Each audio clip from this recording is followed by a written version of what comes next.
It's a clear day at Lionsguard, the capital of the Lion Knights' kingdom. The guards are keeping a watchful eye from the tallest tower in town. King Leo is out enjoying the pleasant weather on his steed, escorted by the King's Guard. Below, the men are kept in top form with routine training and exercises, overseen by the Master at Arms.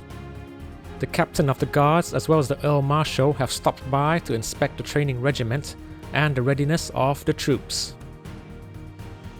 On this day, all is well here at Lionsguard.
It's another fine day here at Lionsguard. The townsfolk are going about their daily lives. Some working the docks, some working on today's catch, others haggling and making the day's trade. In the sea, the fish are bountiful. In the markets, the goods are plentiful. The townsfolk here are well fed and live out their lives at ease.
The Prince of the Black Falcon Kingdom has arrived by invitation of King Leo to honor their long-standing alliance.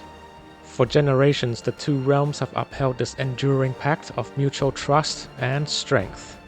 Their unity remains vital in resisting the constant threat posed by the fierce Dragon Kingdom to the north.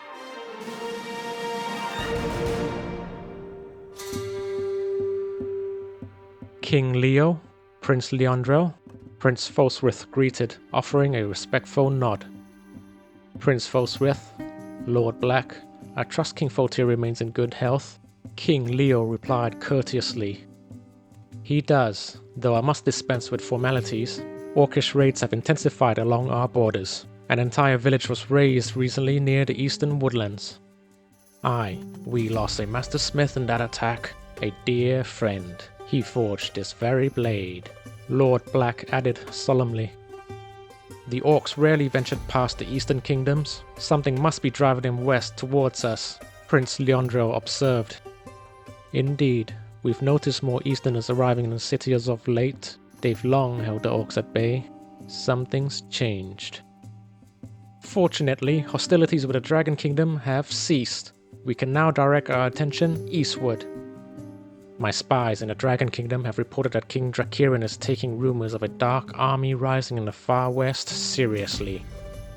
We suspect this, along with the Orcish threat to the east, is swaying him towards accepting our alliance. Prince Drakius will arrive shortly. Perhaps he'll offer us clarity. I've negotiated with Drakius in the past. He's not fond of talking. Prince Helena of the Crown Knight's Kingdom could shed some light on the Western Front once he arrives. I doubt we'll get much out of that pompous half-elf. I still don't see how King Halwyn tolerates the elves, let alone marry one. Regardless, times are changing. Unholy elements stir in the east and the west. The age of petty quarrels among men must end. We will see that the commemoration of our alliance proceeds as planned, King Leo concluded.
Prince Drakius of the Dragon Kingdom has arrived at the request of King Leo to honor the recent induction into the Alliance. Though peace is declared, the shadow of war still lingers after centuries of bloodshed between the kingdoms. Exposure to dragon essence has turned their eyes red and instilled them with aggressive tendencies. Survivors of a successful dragon hunt are branded with tattoos and granted the privilege of serving the king. Dragon Kingdom mages harvest dragon essence and bind it to chosen infants who mature into dragonborn warriors. Feared across the battlefield, the dragonborn wield the strength of several men and the power of flight for superior mobility. Prince Drakius, I bid you welcome to Lion's Guard, Prince Leandro said. Prince Drakius, we meet again. Any word from the Western Front? Asked Prince Fosrith. My journey has been long. I will now rest. Prince Drakius replied. As you wish. We've prepared chambers for you in the keep. I will arrange my own lodgings. Prince Dracius and his men took control of the Broken Axe Inn, evicting all other patrons of the establishment. To avoid igniting hostilities, Prince Leandro ordered the city guards not to intervene. As I've said, not too fond of talking, Prince Falsrith remarked.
Prince Helena of the Crown Knight's kingdom has arrived at the behest of King Leo to commemorate their alliance. Although the alliance was initially established between the Lion and the Falcon kingdoms, the Crown Knights soon joined to secure the perilous trade routes in the southern seas, owing to their position as the Lion Kingdom's principal trading partner. Positioned to the west, the Crown Knight's kingdom shares a border with the ancient Elven kingdom, a geographic proximity that has long fostered diplomatic and strategic cooperation. Interbreeding between the two races is rare but not unheard of. Purebred elves possess radiant pale skin and can live up to 1,000 years, while their half-blood descendants have human-like skin tones and lifespans reaching 300 years. Prince Helena is one of these half-elves. He is seen as the foundation to solidify the alliance between the two kingdoms. Prince Helena, Praetor Saelithiel, I trust your voyage across the seas was uneventful. Prince Leandro greeted. Prince Leandro, Prince Falsrith, the journey was acceptable. We encountered sightings of the Horned Men. Fortunately, the wind favored us. Confrontation was avoided. Prince Helena replied.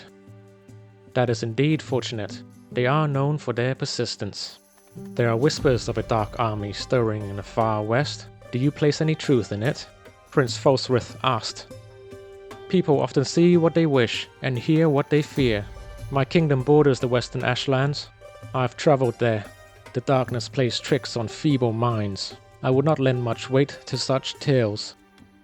King Dracirin believed them enough to pledge his kingdom to our cause. Indeed. I see the Dragon Knights are present.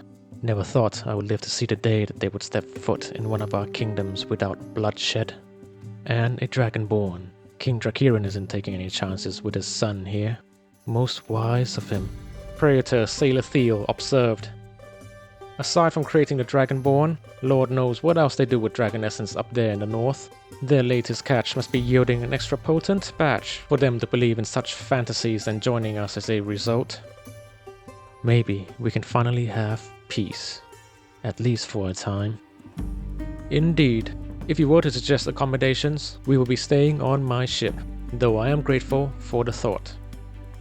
Very well, I shall look forward to our meeting at the tournament, Prince Leandro concluded. They're all here. Send word, said the mysterious Easterner.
It's that dreaded time of the year.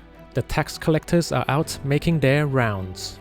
But this time, the forestmen are in town. They've planned an ambush, aiming to make a quick snatch of the sacks of coins and escaping through their tunnels.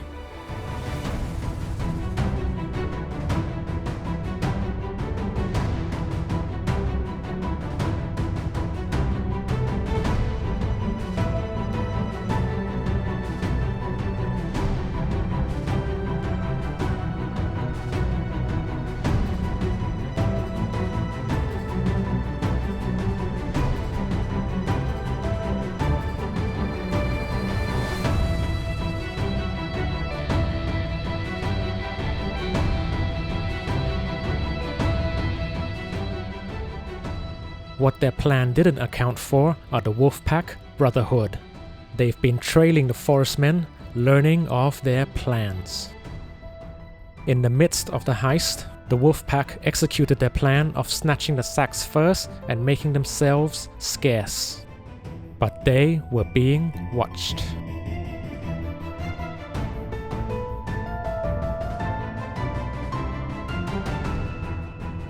Begone, Easterner, or the storehouse will be your grave, the thief threatened. Often it's the simplest schemes that yield the greatest success, and so you've outwitted the forestmen. I have a use for someone like you. My master compensates handsomely, said the mysterious Easterner.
We stand here today to celebrate the pact between our great nations and bid welcome the new faces present, King Leo announced. We have fought and we have bled. That is now history. A new chapter begins on this great day. There's no greater way to strengthen the bond between the future heirs of our kingdoms than through the gentleman's sport of jousting. I remind all that this is a friendly competition. All hatchets will be buried here in the list field. And one other thing, I will allow my daughter to hand a token of appreciation to the victor, unless it's my son, of course. The contestants are drawn and the process of elimination begins. The first pair are Prince Leandrel and Prince Fosrith. Your Highness, might I remind you to act as if this competition is somewhat strenuous for you. We should start this new chapter on the right footing. They already know all bets have been placed on you, Lord Black suggested. Yes, I remember. You've been insistent on making this point. Leandro is a good friend, don't worry. However, if I do come up against Dracius in the finals, then I've got a score that needs settling, said Prince Fosrith. When I suggested starting things on the right footing, I was primarily referring to Prince Dracius, Your Highness, Lord Black refuted. Alright. Don't fret, I was only bantering. I understand what's at stake, Prince Fosrith replied.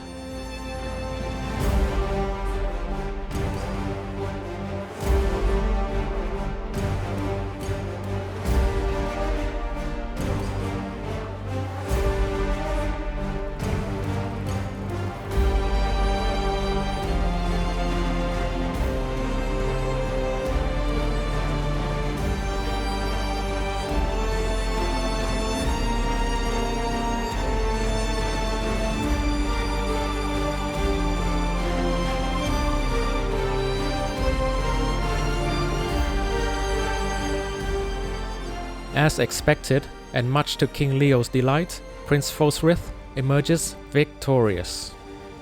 You have all displayed great courage and honor here today. It is hardly surprising that the heir to the kingdom with the greatest standing cavalry in the realms of men has emerged victorious.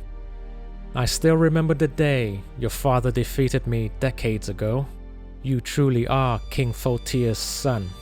You may receive a token from my daughter, said King Leo. Thank you, Your Majesty, Prince Fosrith replied.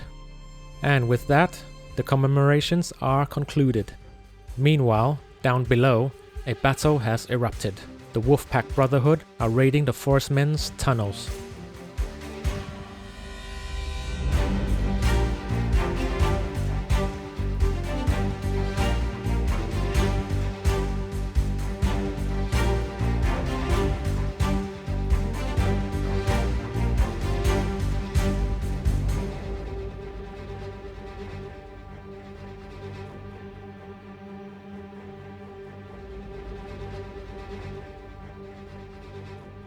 Remember, brothers, when the job is done, we must leave this town immediately through these tunnels, said Deadeye Dixon. The Easterner told me the orcs are vicious creatures. They have a seething hatred for all men and will not care which sigil is on our chests. If the orcs kill all humans on sight, wouldn't they kill the ones employing us too? Baron Fastfingers asked. I asked him that, and he said they would. But he has his own roles to fulfill elsewhere. We're in this alone, brothers, Deadeye Dixon replied. Sounds like the orcs and the Easterners have a complicated relationship. Why don't we just make off with the half payment we've already been given? Nine Lives Alfredo refuted. Because we have a reputation to uphold. The fact that the Easterner warned us about the orcs tells me two things. First, he does plan on paying us in full. Second, we may have a return customer out of this that pays more than all the small jobs we've been getting combined. So I want all of you on top form when the day comes.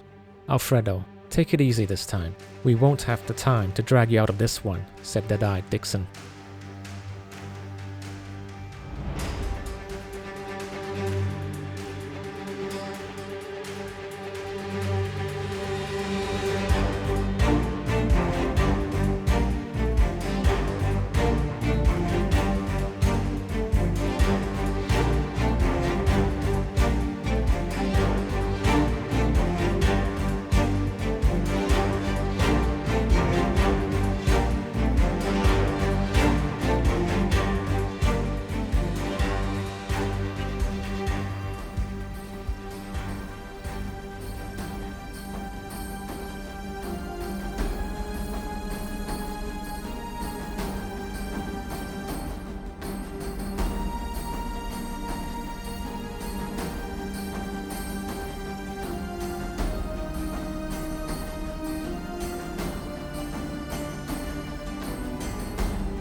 lord, an urgent message from Falcon's watch. Lord Black's face paled as he read the message. What is it? Prince Falsrith asked. Rider approaching, the town guard declared.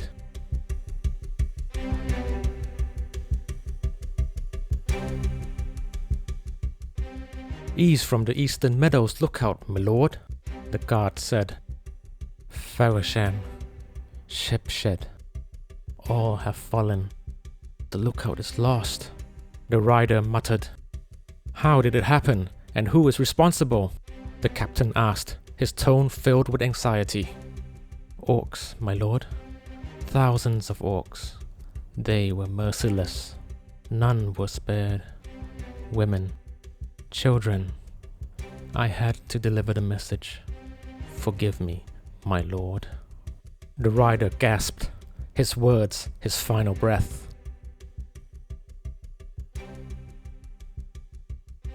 Your Majesty, the eastern meadows have been overrun by orcs. The rider reported sighting thousands of them. Lord Black has received word from Falcon's watch. Their rangers in the east have reported orcs amassing at the Red Horn. If they've struck the eastern meadows, it is likely that they're headed towards us, King Leo speculated. They would have had to cross the barren plateau beyond the eastern woodlands. That's one of the Eastern Kingdom's territory. They must be in league with the orcs, Marshal Ayler remarked. How could that even be possible? They've been at war long before our records began. The orcish tongue is incomprehensible. How could they possibly communicate? Prince Falsrith argued, his words laced with skepticism. It is crucial to remember that the Eastern Kingdoms are locked in conflict with each other. They've never been able to set their priorities straight. The orcs may have seized the opportunity and gained a foothold as a result. Have you questioned the Easterners around town? Marshal Ayler asked. Yes, Your Grace. They've all given similar responses. All is as it has always been in their homelands, and they're just here to trade. I will lead an expedition into the east to investigate this, Prince Leandro declared. I would be grateful if you could arrange the rangers in the east to rendezvous with me, Lord Black. I commend your initiative, my son. Marshal Ayler will accompany you on your quest. But first, we must survive the battle ahead. I shall delay my departure. You'll need all available hands. I have a detachment of my personal guards aboard my ship, Prince Helena said.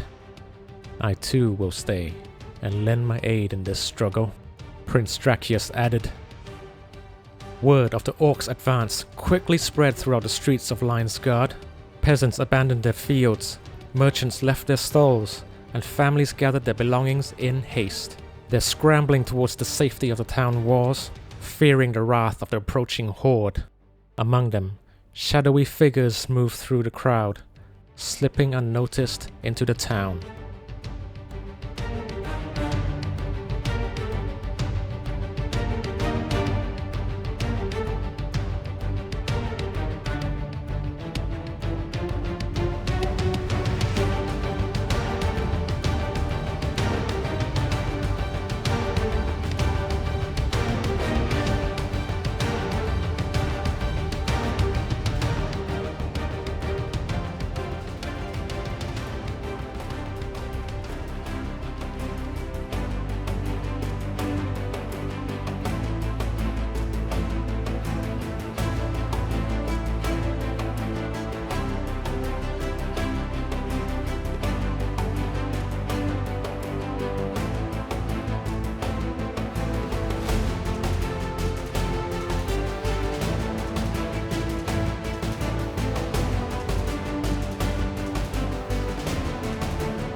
Orcs sighted northeast, the town guard declared. The streets of Linesguard, once bustling with life, now lie abandoned. The townsfolk have sheltered in buildings, huddled in fear as the air grows heavy with uncertainty. Meanwhile, the brave soldiers ready themselves for the impending battle as the distant sound of war drums grows louder. Tell the men to keep their eyes peeled for the Easterners. The king may not believe it, but I'm certain they're in league with the orcs. There's no other reason for the orcs to venture this far west when they have the eastern kingdoms to pillage, Marshal Ayler commanded. I am inclined to agree with you, Your Grace, the captain replied. Many of them have slipped into town among the crowds seeking refuge behind the walls. We have not seen any of them since.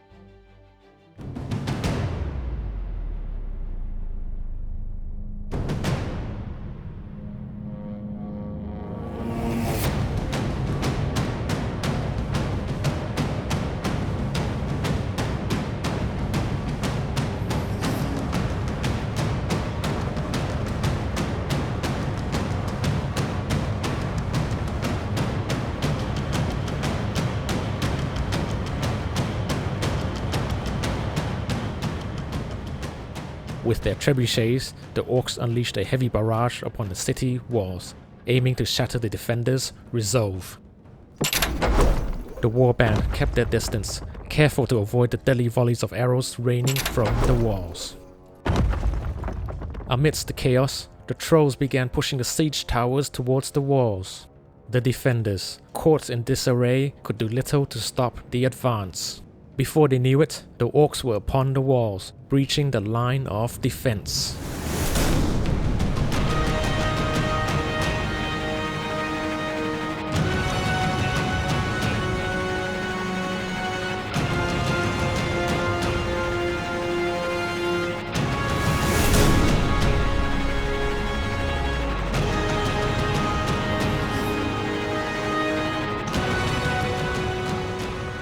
A fierce battle raged on the walls as the defenders fought desperately to halt the orc advance. Meanwhile, in the tunnels underneath town. The orcs are on the walls, Baron Fastfinger reported. Now's our chance. The guards should be distracted enough.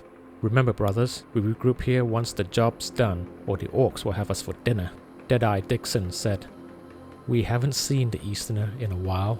9 lives, Alfredo muttered, his tone uncertain. He'll pay us, I'm sure of it. Let's just get this over with, Deadeye Dixon replied, dismissing the doubt.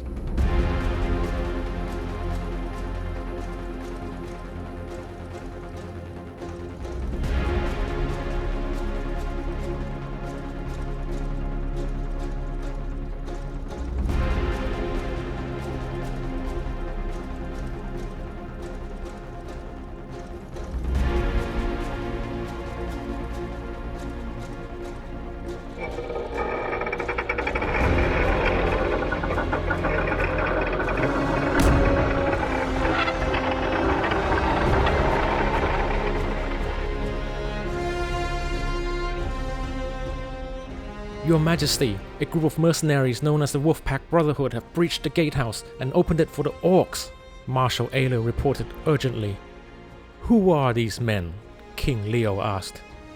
We've had minor clashes with them before, but they've always confined their raids to the fringes of our kingdom. Nothing of this scale, Marshal Ayler replied, his voice tinged with disbelief. Gods be damned, traitors to their own blood, Prince Leandro shouted. They shall pay for this treachery. We must bring them to justice at once. Justice will have to wait, Your Highness. The orcs are pouring through the gate. We must reinforce the men below or we'll lose the town, Marshal Ayler said hastily.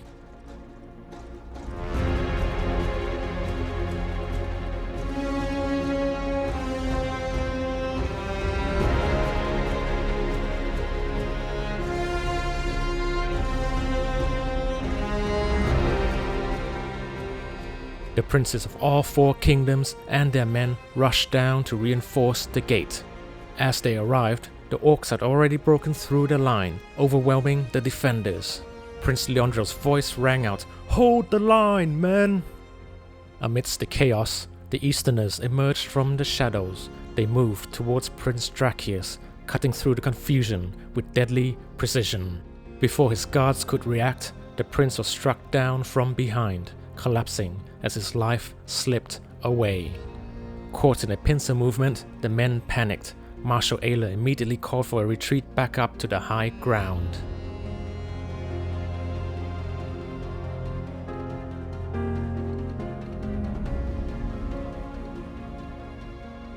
"We can no longer count on the Dragon Kingdom to stand with us," King Leo said. He was killed by the Easterners. This may strengthen King Drakirin's resolve to stay with us. He chose to join us as a means to counter this threat. Marshal Ayla countered. "Perhaps, but doubtful. I know how he thinks." King Leo replied, his tone dismissive.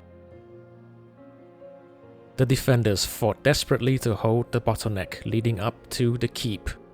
To the men, the situation felt hopeless as wave after wave of orcs pressed forward.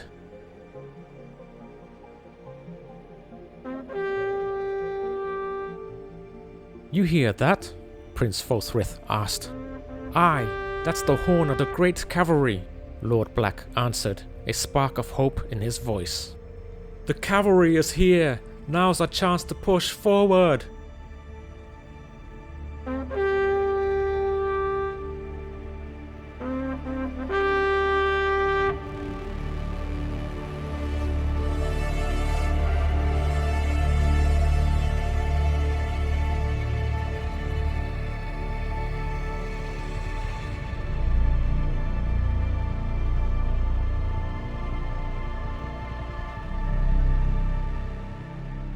"Your Majesty, the men are ready and await your word," Marshal Rowland said. "We may be too late," King Foltier muttered. "Men of the Falcon, today we face our fate. These foul heathens have burned our lands and slain those we hold dear. Dead or alive, we shall have our vengeance," King Foltier cried, his voice filled with fury.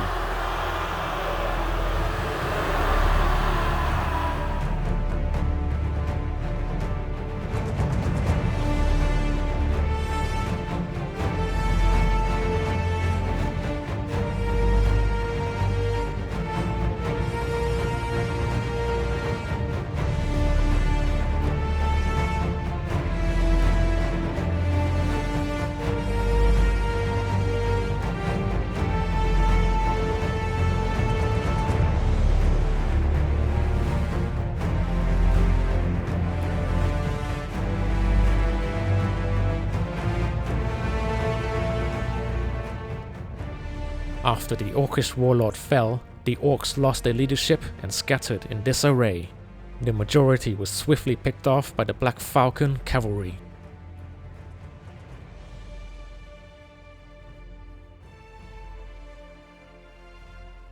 "Commander, Prince Drakius has been eliminated as per your orders," the assassin reported. "And the rest of the men?" "After Drakius fell, they immediately retreated up to the battlements.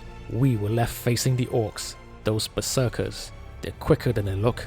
I barely escaped. The others weren't so lucky." "Unfortunate. The Emperor would have preferred the entire city sacked, but at least we've achieved the other primary objective. Perhaps I won't lose my head over this," said the mysterious Easterner, whose name is Nostul, commander of the Emperor's Fist.